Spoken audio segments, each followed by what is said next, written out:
Si es tu primera vez por aquí, bienvenido.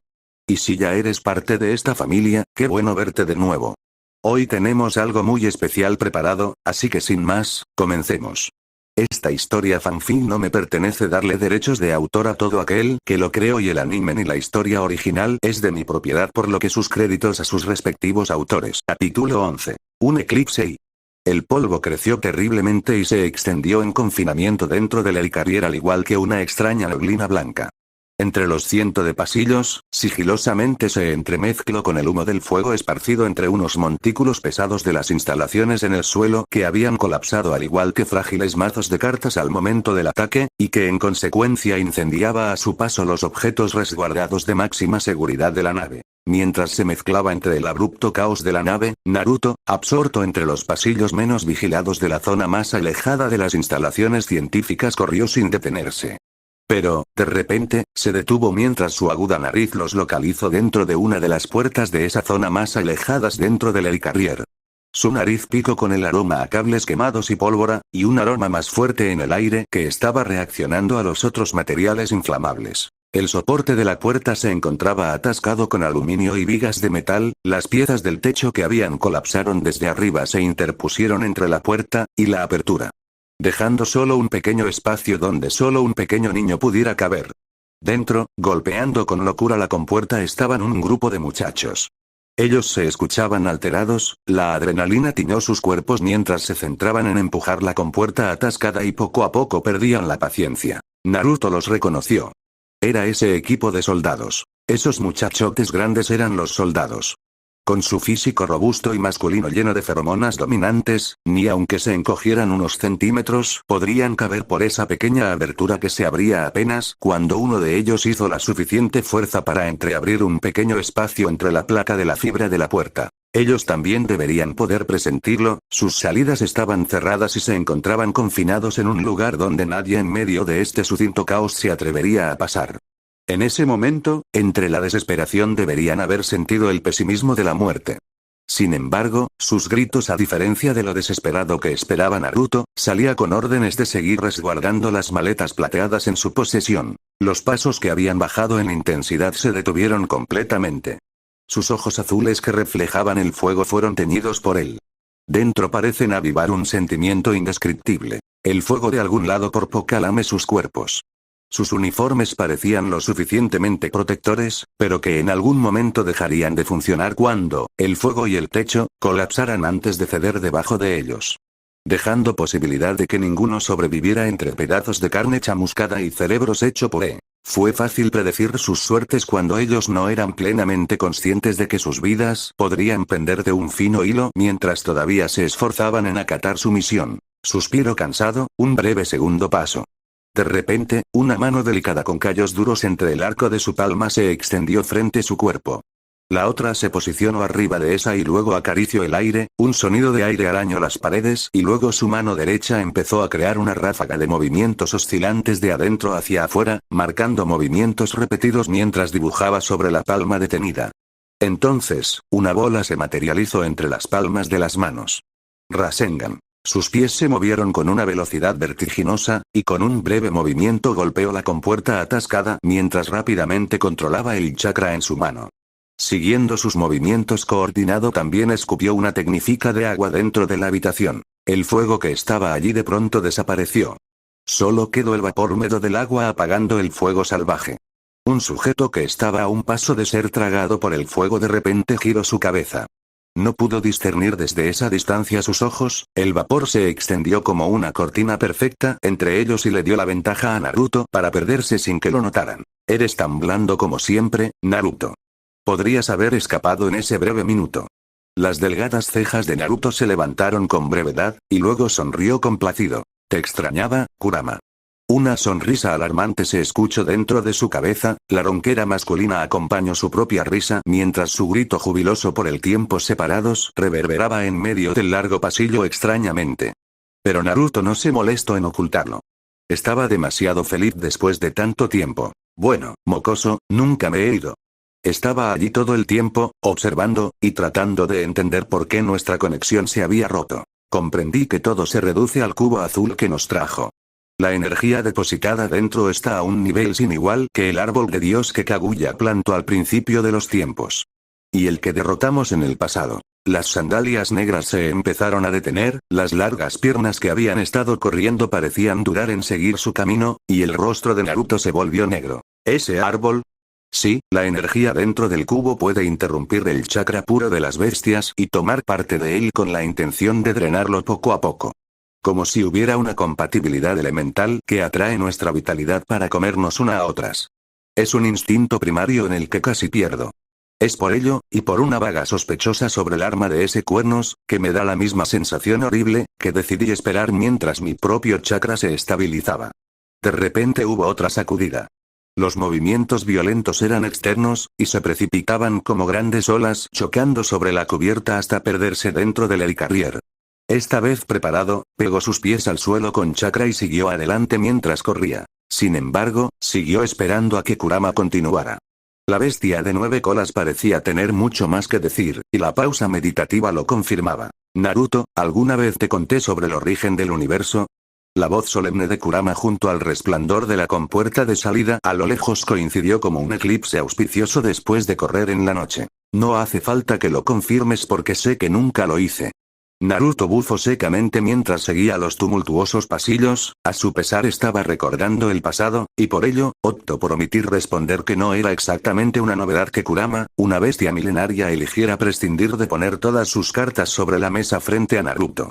Dentro de la unión Jinchuriki y Big, había una conexión espiritual que trascendían la biología y familia, era como si un árbol que recién brotaba fuera recogido por una gran ardilla que había quedado sin lugar al que hospedar y se encontrara con ese pequeño árbol que aún no había llegado a poseer ramas fuertes, y que era el único en la cercanía y a la distancia. Tomando su existencia como la única forma de vivir, realmente había aceptado que una bestia tan antigua como el Kyuubi tenía derechos a conservar los vastos secretos regalados por el tiempo y la naturaleza misma del chakra, es que optó por no indagar más allá de lo que un simple humano como él debería poder entender. Pero cuando Kurama empezó a relatar, es que se dio cuenta realmente de lo sabio que era. Antes de que se creara el universo, y la misma nada lo dominaba, un boom.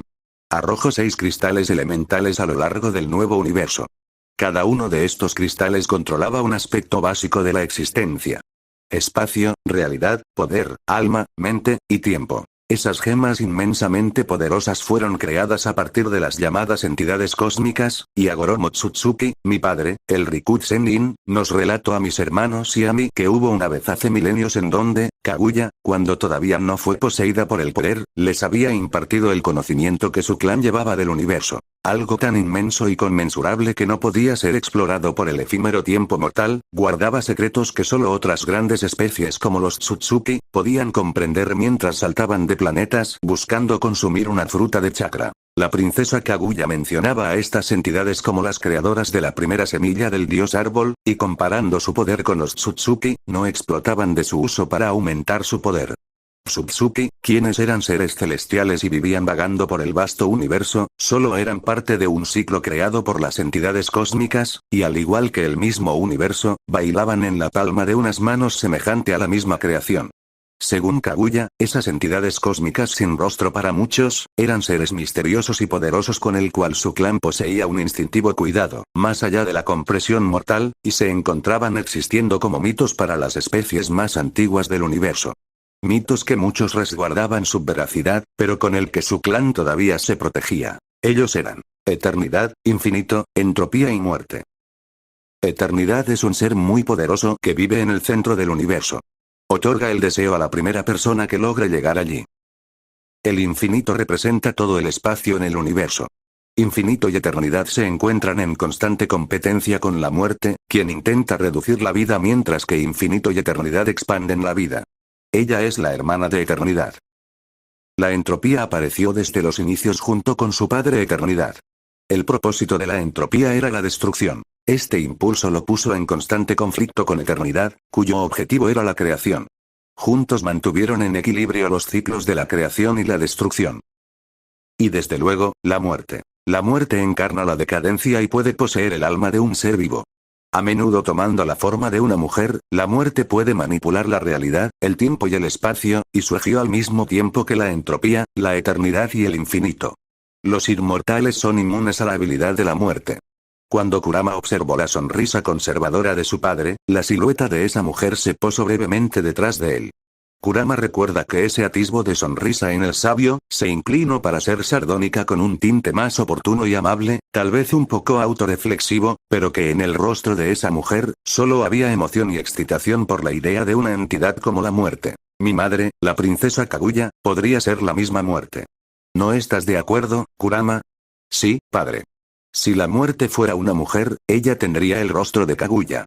Eso pensó Kurama cuando la tuvo de frente en el pasado, cuando más y más mortales perecían bajo el Tsukuyomi infinito, y cuando más oportunidad de casi perder a Naruto había después de la extracción de su chakra. Entonces, ¿el poder que nos llevó hasta aquí precede de entidades súper antiguas? Pero, ¿por qué nos traerían aquí? ¿Acaso necesitan algo de mí? ¿Qué tiene que ver Loki y Shield en esto? No están del todo mal tus preguntas, Naruto. Pero, hay algo que no va con ellas. ¿Por qué unos entes tan especiales querrían algo de nosotros? Si Kaguya, quien era la más poderosa en nuestro mundo, no fue puesta en su mira, entonces, ¿por qué un molesto Omega apestoso podría ser convocado por ellos? Al menos que las gemas no estén en sus manos y vaguen por el universo siendo usados por cualquier existencia. Oye. Kurama ignoró el feo alarido de cerdo destripado de su Jinchuriki, y siguió meditando con su pata delantera sobre su hocico. La posición sentada era la misma que usaba para la meditación. ¿De qué me estoy perdiendo? ¿Podría ese Loki ser un descendiente de uno de esas entidades? Los labios de Naruto se estiraron a la altura del puente de su nariz. Y agitaba sus manos hacia arriba ruidosamente. El perímetro estaba cubierto. Los agentes fueron ordenados y la mayoría de los pasillos estaban despejados, facilitando sus movimientos hasta el camino. Ahí fue cuando ella lo vio a lo lejos. El niño se movía como un pequeño primate, y saltaba en sus pies mientras se quejaba a la nada. Natasha se detuvo en sus pasos, y lo observó por 2 minutos y medio, cuando un estruendo casi la lleva a inclinarse sobre una de las paredes cercanas mientras se culpaba por perderse en la extrañeza del alienígena rubio que se pavoneaba en el solitario pasillo. Los fragmentados colapsados de metal de 25 centímetros se encontraban esparcidos como zarcillos de cerámica entre los confinados pasillos. Colgados cual serpientes al acecho, y saltando chispas, los cables se balanceaban en sus cabezas como lianas en el bosque. Sus pies enfundados por las sandalias ninjas se pegaron en el suelo y lo sintieron antes de que sus demás sentidos pudieran hacer algo. El piso vibró una vez más. Después de la historia contada por Kurama, Naruto, un tipo terrible para la historia, llegó a la conclusión que parado allí no podría llegar a nada. Su impulso lo llevó a volver por donde venía y encontrar el cubo donde lo habían dejado. Entonces, se encontró en una encrucijada apenas volteó. Era ridículo que Steve Rogers, alias Capitán América, le ordenara usar una armadura. Pero tal vez no tan ridícula cuando una enorme criatura verde lo perseguía entre ese estrecho pasillo lleno del vapor de las tuberías. Debía haber pedido una armadura samurái a los viejos de la Tierra de Hierro o a la abuela Tsunade. No creo que una armadura sea lo suficientemente resistente. ¿Sabes a lo que me refiero? Una voz femenina resopló al lado de su oído, y ella, la alpa pelirroja, se encontraba flaqueando a su alrededor mientras Naruto se encorvaba entre los pasillos vacíos en ruinas por una increíble y verde criatura que apareció de la nada. Bueno, gracias por iluminar mi mente.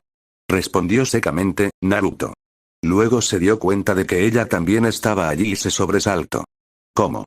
La mujer hizo una meca terrible de sonrisa, y luego con sus labios aún curvados, posó sus ojos sobre Naruto mientras su rostro apuntaba en dirección a Hulk. Te estuve siguiendo todo este tiempo. Por cierto, buen trasero. Los ojos de Naruto se abrieron en orbes grandes y su rostro se puso pálido. Siguiendo los pigmentos aleatorios en su rostro, un rojo intenso cubrió su cuello y orejas hasta cubrir completamente todo su cuerpo. Él llevó sus manos sobre su parte baja e hizo el intento de cubrir su corazón de melocotón, evitando que desde esa posición, la mujer que se encontraba detrás de él no pudiera seguir viendo su trasero mientras se encontraba en cuclillas. Mujer descarada. Bufando como un toro iracundo, Naruto se puso de pie y salió de su escondite. La criatura verde, Hulk, ya no estaba a la vista, así que se puso en marcha una vez más. Sus pasos alcanzaron distancias largas dentro del pasillo, y a pesar de su propia altura baja, las habilidades que mostraba mientras era seguido no sorprendió a la mujer. No creo que nos hayan presentado. Es un poco difícil cuando uno de los nuestros pasea con una máscara por todo el lugar. Ah. Además, aquella otra cosa que haces. ¿Cómo se llama? Esconderte en las sombras. Naturalmente ella no se dejó influenciar por la voz cortante de Naruto. Su propia voz estaba fuera de la carga de sentimientos externos. Y solo se movía cerca, sosteniendo el paso que Naruto daba. Las cejas rubias y delicadas de Naruto se arrugaron. Pero sus ojos nunca dejaron de ver hacia el frente. De todos modos, no sé por qué estás aquí. Masculló mientras se acercaba al ruido de torpedos contra el casco del Helicarrier. Admito que estoy un poco desviada de mi curso original, pero tarde o temprano llegaré a donde debo llegar. Oh. Ella era toda una mujer críptica. Por supuesto, no era un impedimento para su habilidad básica de perderle, pero ella lo estaba llevando bien, en realidad, demasiado bien. No había ni un respiro forzoso ni hablar de un sudor fuera de lugar mientras lo seguía. Sus pasos eran ligeros, y sus ojos apenas pestañeaban. Estaban a 5 metros cuando el aroma a humo y un tono a jazmín y petricolor los abrazó con un impulso repentino. La pared de un lado se quebró con el impulso de un pie verde y enorme, era proporcional a la huella de un oso en el bosque de la muerte, y pedazos de jeans aún estaban en sus piernas a excepción de la destrozada camisa que en su forma humana poseía. La forma en que atracaba las paredes mientras corría, dejó a Naruto y Romanov en una esquina apoyados, fuera de su visión y un poco descolocados por la increíble fuerza bruta, mientras la bestia era perseguido por una silueta rubia que encabezaba una intacta armadura y martillo. ¿Eso es normal en este mundo? Preguntó boquiabierto, Naruto. Sus ojos vagaron a la mujer a un lado, ella parecía un poco preparada para algo como esto, sin embargo algo sabio de temer a lo más fuerte se había manifestado en lo profundo de sus ojos. Si no lo es en tu mundo, entonces, nosotros somos los verdaderos raros. Ella bromeó, su voz mezclada con la sorpresa e inquietud, pero aún la compostura de una kunoichi entrenada. La saliva de Naruto se atascó en su garganta, pero él, indispuesto a seguir la broma, se mantuvo quieto hasta que las dos figuras que luchaban salvajemente se dispersaron detrás de 4 o 5 paredes adelante. Solo quiero volver a casa, Kurama. Soltó su llanto lastimero dentro de su cabeza para que solo el zorro de 9 colas lo escuchara. Y a cambio, un bufido mortificado lo recibió. Eres un tonto. Nosotros podemos volvernos algo más grande que eso. Naruto lo pensó detenidamente, y se dio cuenta que era cierto. Sin embargo, había una especie de respeto por esa criatura verde que destrozaba todo a su paso. Si lo ves desde un punto de vista, él tiene algo de parecido a ti. Cuando está enojado le gusta destrozar cosas. Evocó Naruto, mientras su mano rodeaba su mentón y inclinaba su cabeza. En ese segundo, la mujer alpa recibió una orden a través de su auricular. Naruto tomó eso para desaparecer, entrando a la habitación vacía donde había estado la lanza amarilla de Loki. La lanza aún estaba allí, olvidada. Naruto se acercó a unos pasos y la rodeó. Sin embargo, evitó tocar su fría corteza. Está aquí. ¿Puedes sentir algo? Kurama dentro del pasaje mental se inclinó. Sus ojos en rendijas se entrecerraron con una mirada escrutadora, pero la sensación que vino de su interacción con el cetro fue diferente.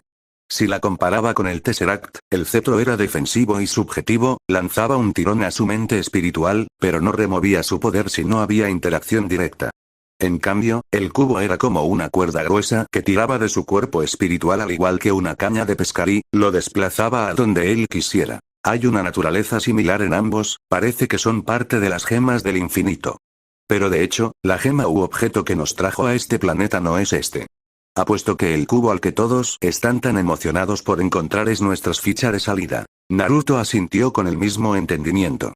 Luego se fijó en la pantalla torcida que aún seguía encendida en el tablero arriba de las mesas, en las cual Stark buceaba libremente. Y entonces, una idea se le vino en mente. Sé quién puede ayudarnos. De veras. Johnny Campbell era un chico de Queens que soñaba con trascender las filas de las mejores organizaciones de Estados Unidos, su ambición no era contraproducente y conocía el camino de un soldado justo que seguía órdenes alternas. Manejaba un buen vocabulario con los adultos, pero dentro de las habitaciones del servicio militar había dejado desarrollar un lenguaje soez para defenderse de sus compatriotas que crecieron a lo largo y ancho de su país. Era un chico inteligente que a los 24 años ya formaba parte de las cuadrillas que acompañaban a los agentes de SHIELD por el mundo como apoyo, y destacaba como un programador y francotirador de naturaleza innato. Por eso, cuando fue empujado del fuego por una ráfaga fantasmal de agua y salvado, creyó que la vida aún podría esperar más de él.